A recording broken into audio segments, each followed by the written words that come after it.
I don't know if I've had Steven Jackson in studio like pre-COVID. Seriously. Let's bring him on. He is looking fantastic. He is accepting his gray. Steven told me before the show, I'm accepting my gray. And he looks fantastic. Look at you. You really look. Now, let's start with this. You look, the stuff around the neck today. Yeah, I started to give you one. Really nice. Thank you. I worked hard for it. Yeah, you did. Now, you don't have to give me one. I don't think it would look quite as fitting on me. It's not about looking quite fitting. What's it about? It's going to look cool regardless. I've always struggled with that. 14 years in the NBA. He's got one of the best podcasts in the country. It's called All the Smoke with Steven and Jackson and Matt Barnes. Very authentic guys, and that's why it plays so well. Thank you. So I want to start with Boston and Brooklyn. So as I watched the series last night, you've been in many of these series, Steven, where they back and forth. There's certain riddles you can solve in a series. Mm-hmm. Like, okay, they do that. We're going to get rid of that. We're going to mark. But there's something Boston's doing, and I don't think Brooklyn can do anything about it. Right. If the officials allow Boston to play that intense defensively, well, Brooklyn is not this is not the Spurs. This is not an offensive system. Mm-hmm. It's just two dudes who can ball. Right. Like, I think Brooklyn's going to shoot poorly. They may win a game, but they're not going to light it up in this series. It's been I don't think you can. I think Brooklyn's cooked. I think they're in big trouble. They're in trouble with simply the fact that they're getting punked, and that's basically what's going on. The best defensive team in the league is playing like it. They're being physical. They're knocking KD down. They're making him bring the ball up from half court and get into his offense, which is impossible for even KD at this point. It's the playoffs. You need to catch the ball inside the three-point line and work there. I've never seen KD get his shot blocked this many times by one player. Tatum is really taking the challenge and locking KD up. I don't want to hear about he's having bad games. This is 2 games in a row. Boston is playing great defense. Steve Nash is getting out-coached. It's clear to show by his lineups, and Boston is the more physical team, and that's the way they've been playing all year. Now, when you go home, do you think they'll get the whistle? Will the Nets get a little bit of the friendly whistle? If they get the whistle, then it shows the control that the league has over the game. That it's not about just the basketball. And you don't want that. I don't want that. Let the game be decided by the players. Don't give them the whistle because they're at home, and Boston been a more physical team at home. I think it should be fair. They know what fouls are, but they're the more physical team. They're playing with a sense of urgency. Boston is real nonchalant. Brooklyn is real nonchalant. They get rebounds real nonchalant. They giving up too many straight drives, full court in the playoffs. That shouldn't happen. Steve Nash should definitely get out coach. Yeah, no question about that. You know, there's a big difference between being a smart guy and a great coach. There's a lot of smart guys out there, but this basketball thing is multiple layers. Eric Spoelstra, you watch Miami play, almost every player plays their best basketball ever in their career with Phil Jackson and Eric Spoelstra. Mm-hmm. That's just the reality of that's good coaching. Do you think – remember years ago when the dynasty with KD was in with the Warriors? Mm-hmm. And we started saying that's the best team ever. And the 2 other teams we talked about were maybe the Showtime Lakers and Jordan's Bulls. Right. And my takeaway was that if you allowed 1990 rules, the Bulls would control the Warriors. Mm-hmm. And the reason I say that is this series is that it looks like to me, I'm not saying KD's a finesse player. I don't think he is. But he is rattled by physicality. Yes. Is that what you see? I agree too. I agree. I think when you allowed to be physical with KD, and just by his body structure, you could tell he don't work out. You could tell he don't lift weights. So I think the best bet is to be physical with him and try to make it difficult for him. Were there guys in your career? You were a physical player, but were there players, maybe like a Kobe, that it didn't rattle them? They kind of welcomed it. Are there some players that like that and some that don't? Well, that's what separates the good players from the great players. You know, you can do whatever, and that's what and let me explain this. A defensive player, guys that make the first team all defense, they're not stopping anybody. They're not stopping guys from getting their average. These guys average 30 points. What they're doing is making it difficult for that player on the night they're playing against them. And that's your best bet. You're not stopping any of these guys. You have to make it difficult, and that's what Boston's doing. They're beating them up. They're elbowing them. They're making them dribble 10 times. And that's what you do to star players. You can't stop them. I couldn't stop Kobe. I tried to start fights with him and be physical, but that didn't work because he was just that good. I tried it with a lot of guys, and some guys it worked on, but guys like Kobe and guys like Paul Pierce and those type of guys, they just go harder. Yeah. So, third year of this, if they lose this series, they're going to have 2 first-round exits and a second-round exit. Mm-hmm. It ain't working. Well, I have to say this. If it was a black coach with a team like that and didn't have 1 year, he would be out of here already. So are they going to move from Steve Nash?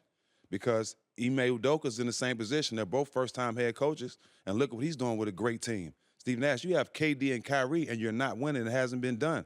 So are they going to move on or find another coach that these guys can relate to? You can't just put it all on the players now, because a lot of times they like to put it on the coach. I think Steve Nash was in a great position. Not too many black coaches fall into a first job where they have KD and Kyrie. It never happens, right? And they don't last 2 or 3 years. Steve Nash, you got a great position. You got KD, Kyrie, and you're not playing LaMarcus Aldridge. I don't understand why, but this is the playoff where the game slows down. Maybe you need to try that. I want to talk Chicago-Milwaukee. So I think the Suns will win their series with or without Devin Booker. Mm-hmm. I think the way they're constructed. And I think Milwaukee's great. But Middleton's a really, really big get-a-bucket guy.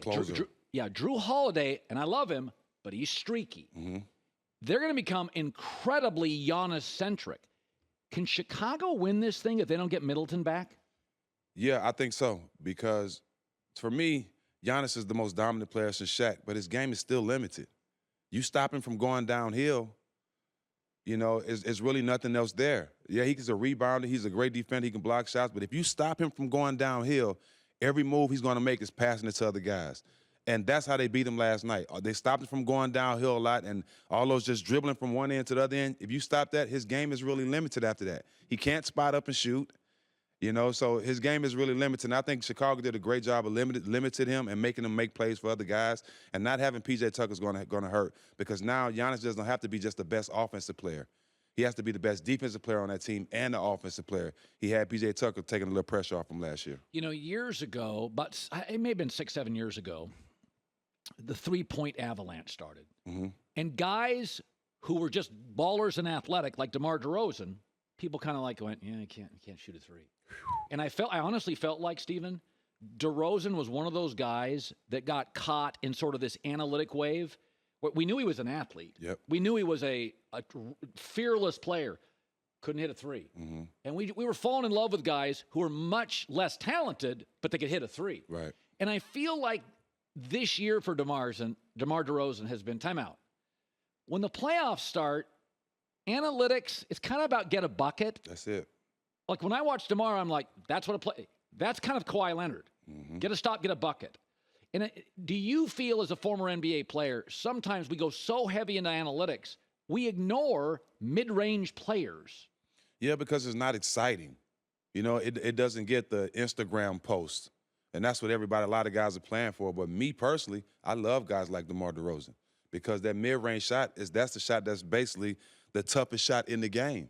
You know, that's why Rip Hamilton has so much success with Detroit, because nobody wanted to guard guys coming off screens, and not too many guys can pull up and hit that mid-range shot. And it's very few guys that can do that. But when guys add that to their game, you know, especially at the end of their career, that gives them more years. And the way DeMar DeRozan is playing now, he's going to have a long career just doing that, just being able to hit mid-range jumpers. And it's showing how important it is for the Bulls right now to have a guy that can go out and get a bucket without shooting threes. You know what I'm saying? Especially when the game slows down, like I say, in the playoffs. So when Philadelphia and Brooklyn made their trade, I had said on the air, I like what Philly's doing. Philly's just asking one talented guy to join this thing. Right. Brooklyn's getting all these moving parts, and I don't know what I get with Ben Simmons, and I'll have to put Drummond in, and Curry is going to take some shots. And I feel like Maxey feels freed up, and Harden's like, I don't have to score 30. In a weird way, Harden is a 1, but doesn't every night when he shows up want to be a 1. And I watch Philadelphia, and I'm like, all they basically did is move the furniture out, brought one nice table in, and the house is cleaner. And I like what I see. I feel like Maxey has really benefited from it. Nobody's taken a shot. Since the trade, he averages 3.5 more points. He's shooting 6% better. Mm-hmm. You know Doc. Doc coached you. Yes. Some like him, some don't. Your takeaway, Doc, all the new pieces in Philadelphia. Well, I like Doc for the simple fact that he's not going to bite his tongue. He's going to be straightforward with you, and he's going to let each player know what he expects from him.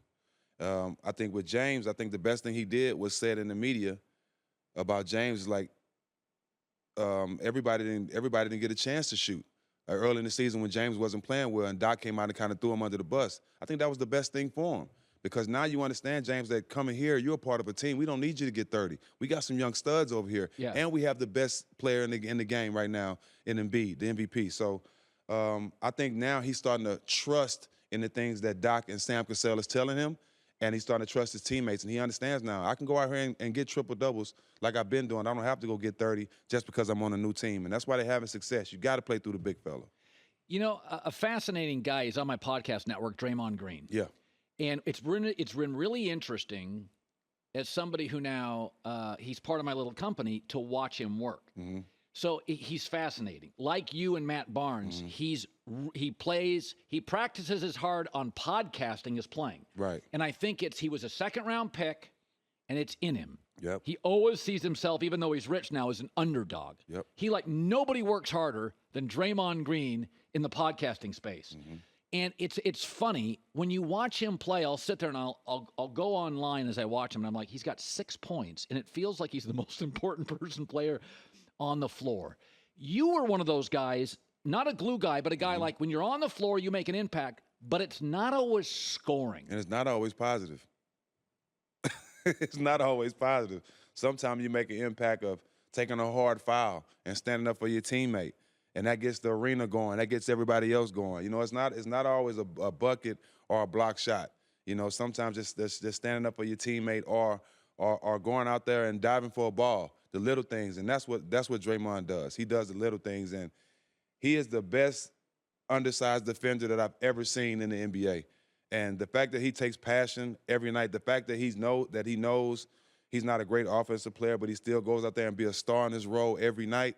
And the way he competes, I'll take that before I take somebody with talent any day. By the way, it's harder to play defense as you age. Shooters can shoot until they're 50. Mm-hmm. Tom Brady can throw a spiral until he's 60. Right. But your legs go, and the league gets younger. Mm-hmm. So why does he maintain his defensive talent as he's aged? Because you're supposed to get – Kobe could shoot to the end. Right. He quit playing defense his last 4 years. Right. Why is Draymond still great defensively?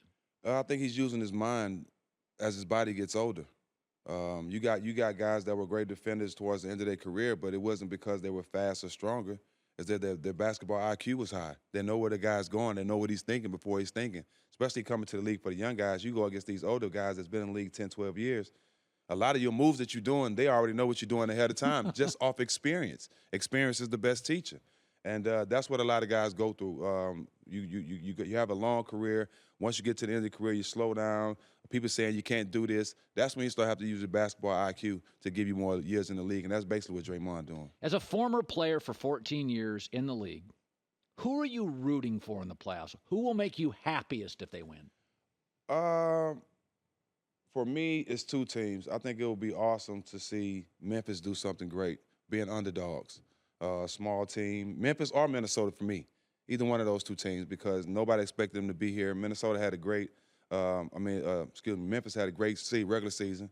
Ja had a great year, but they're both 2 young teams that play hard and that are on the rise. I want to see them do well. I definitely want to see Kyrie win. You know, a lot of people had a lot to say about him.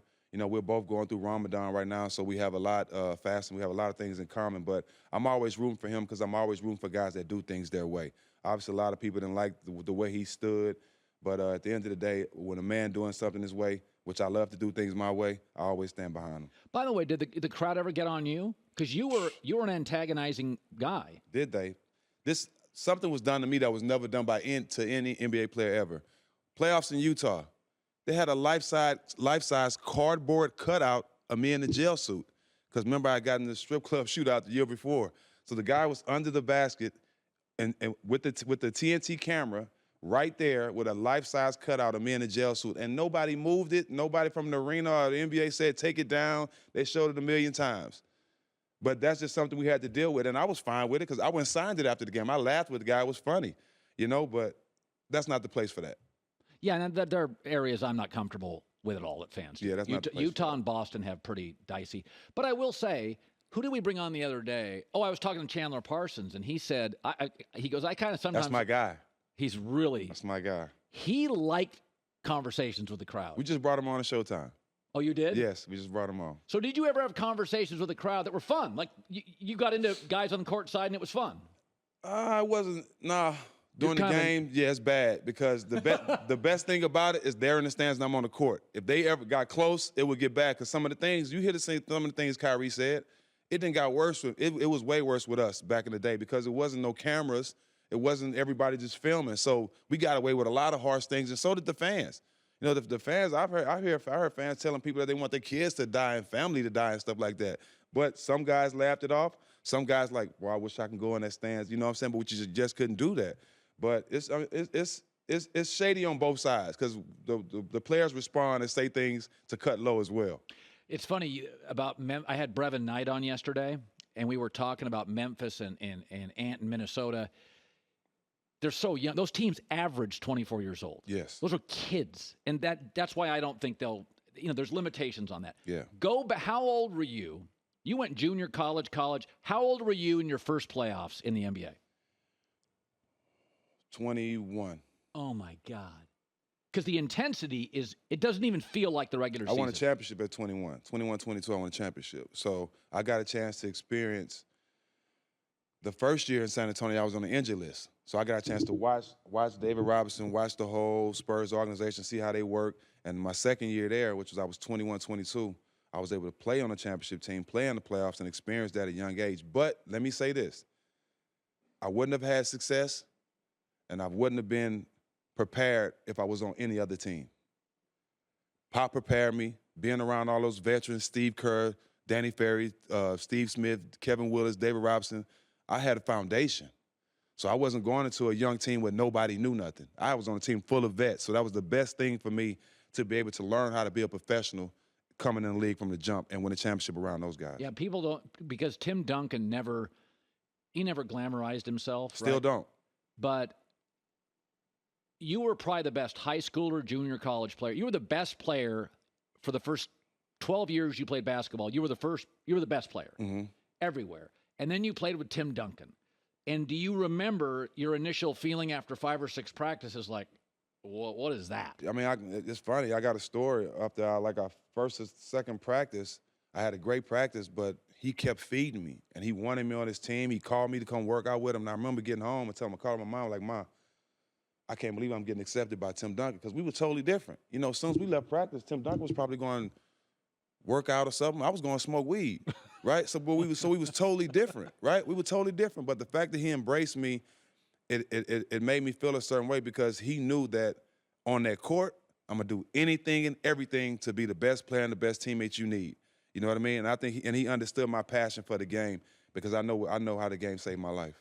Well, cannabis is legal everywhere. You were 20 years ahead of the times. I needed it. I wasn't smoking for sport. That's why I never got caught, never got pulled over, never got publicly embarrassed by it because I did it for the right reasons. I wasn't doing it for people to know that I was smoking. I was doing it to relax, to recover, and be able to play basketball. Great seeing you, man. Great seeing you as well. Doesn't he look great? Always. He told me before the commercial, he said, I'm going to let my gray go. And I said, you're talking to Uncle Colin here. Yeah. I'm just a handful of gray. I think it looks great. You look great as well. Don't die. Never sophisticated.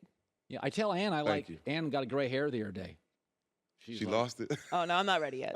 She literally. I'm not leading. This is for you guys. She did not accept it like I did. I am not leading into gray hair yet. Great stuff. Our friend Steven Jackson. All the smoke. Steven and Matt Barnes. Terrific work. Hi, everybody. Thanks for watching. Subscribe here to get the latest from the show. Also, be sure to check out more of the best clips from The Herd or go watch a few segments from other shows on FS1.